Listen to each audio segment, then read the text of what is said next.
अक्सर ऐसा होता है ना कि हम कोई बड़ी खबर पढ़ते हैं और उसके पीछे की असली वजह वो कहीं छिपी होती है। और वो वजह है भूगोल। जी हाँ, नक्शे। ये सिर्फ देशों की लकीरें नहीं हैं। ये तो सत्ता, टकराव और हमारे भविष्य की पूरी कहानी लिखते हैं। तो चलिए आज पता लगाते हैं कि दुनिया की सबसे बड़ी खबरें असल में एक नक्शे पर ही क्यों घट रही हैं। जरा सोचिए, एक मरता हुआ समुद्र, दुनिया की दो सबसे बड़ी ताकतों का टकराव और एक ऐसा देश जिसकी पूरी किस्मत उसके भूगोल से बंधी है। अब आप कहेंगे, इन तीनों में क्या कनेक्शन हो सकता है? दूर दूर तक तो कोई रिश्ता नजर नहीं आता। यही तो आज की पहेली है जिसे हम मिलकर सुलझाने वाले हैं। स्क्रीन पर देखिए, दो बिल्कुल अलग दुनियाएं हैं।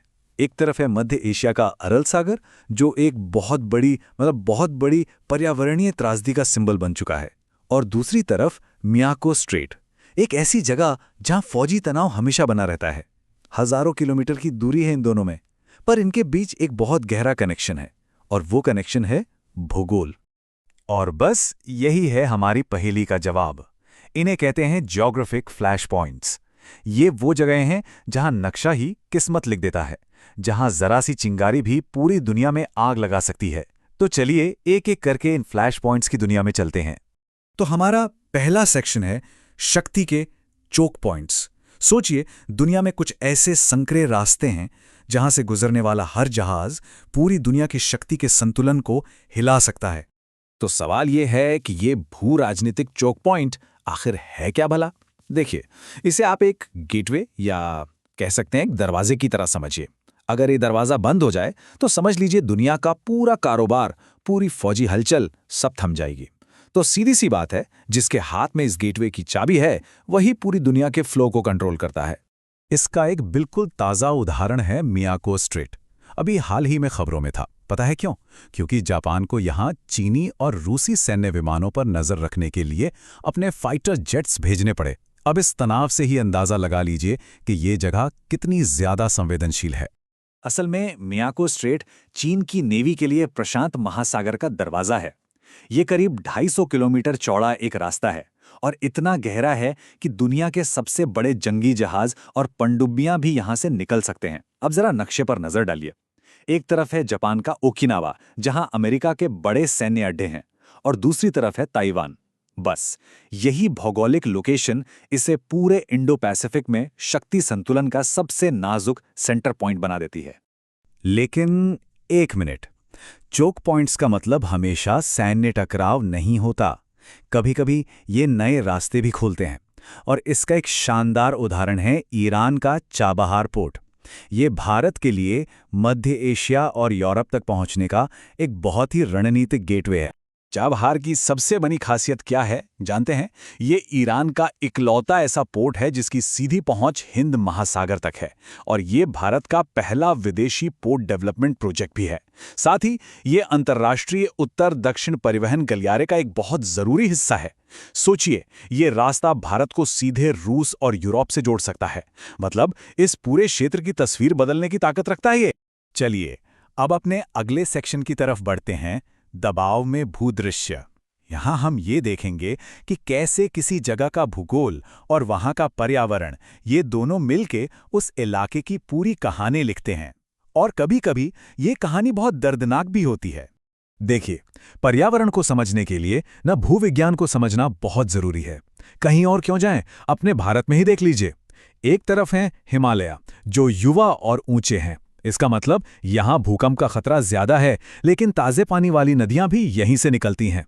और दूसरी तरफ है अरावली, दुनिया की सबसे पुरानी पर्वत श्रृंखलाओं में से एक, जो अब काफी हद तक घिस चुकी है, पर खनिजों का खजाना है। यही भूवैज्ञानिक फर्क है जो इन दोनों जगहों पर रहने वाले लोगों की जिंदगी और अर्थव्यवस्था को तय करता है। ये जो बात कही गई है, ये अरल सागर के बारे में है। सोचकर देखिए, एक वक्त था जब ये दुनिया की चौथी सबसे बड़ी झील हुआ करती थी, और आज ये इस बात की सबसे बड़ी चेतावनी है कि इंसान अपने पर्यावरण को किस हद तक बर्बाद कर सकता है। ये अरल सागर कजाकिस्तान और उज़्बेकिस्तान की सीमा पर था, और ये एक एंडोरिक बेसिन था। मतलब एक ऐसी बंद झील जिसका पानी बहकर समंदर तक नहीं जाता था। इसकी लाइफलाइन थी दो नदियां, अमू दरिया और सिर दरिया। इन्हीं नदियों की वजह से ये इतना विशाल था, इतना विशाल कि इस पर जहाज चला करते थे। तो फिर हुआ क्या? 1950 के दशक के दौर में सोवियत यूनियन ने एक बहुत बड़ा प्लान बनाया, रेगिस्तान में कपास उगाने का। और इसके लिए उन्होंने अमू दरिया और सिर दरिया दोनों नदियों का पानी खेतों की तरफ मोड़ दिया। नतीजा, झील तक पहुंचने वाला पानी लगभग बंद ही हो गया और धीरे धीरे ये विशाल समुद्र सिकुड़कर रेगिस्तान बन गया। इसने सिर्फ वहां के मौसम को ही नहीं बदला, बल्कि लाखों लोगों से उनका रोजगार भी छीन लिया। अब आते हैं अपने तीसरे और आखिरी सेक्शन पर, चौराहे पर खड़े राष्ट्र। इसमें हम ये समझेंगे कि कैसे किसी देश की लोकेशन, उसकी पहचान और दुनिया में उसके रोल को डिफाइन करती है। ईरान को ही ले लीजिए, इसका नक्शा देखिए। नक्शा ही इसकी पूरी कहानी कह देता है। ये मध्य एशिया, दक्षिण एशिया और मध्य पूर्व, इन तीनों के बिल्कुल बीच में एक चौराहे पर खड़ा है। और यही लोकेशन इसे हमेशा से एक बहुत ही महत्वपूर्ण प्लेयर बनाती आई है। ईरान की भू राजनीतिक अहमियत इस नक्शे में साफ दिखती है। उत्तर में देखिए कैस्पियन सागर और दक्षिण में फारस की खाड़ी। लेकिन इसकी सबसे बड़ी ताकत है होर्मुज जलडमरू मध्य पर इसका कंट्रोल। ये वो रास्ता है जहां से दुनिया का लगभग 20% तेल गुजरता है। अब इसमें आप ईरान के तेल और गैस के विशाल भंडार और ओपेक, एससीओ और अब तो ब्रिक्स जैसी मेंबरशिप को भी जोड़ दीजिए। बस ईरान के ग्लोबल रोल की पूरी पिक्चर क्लियर हो जाती है।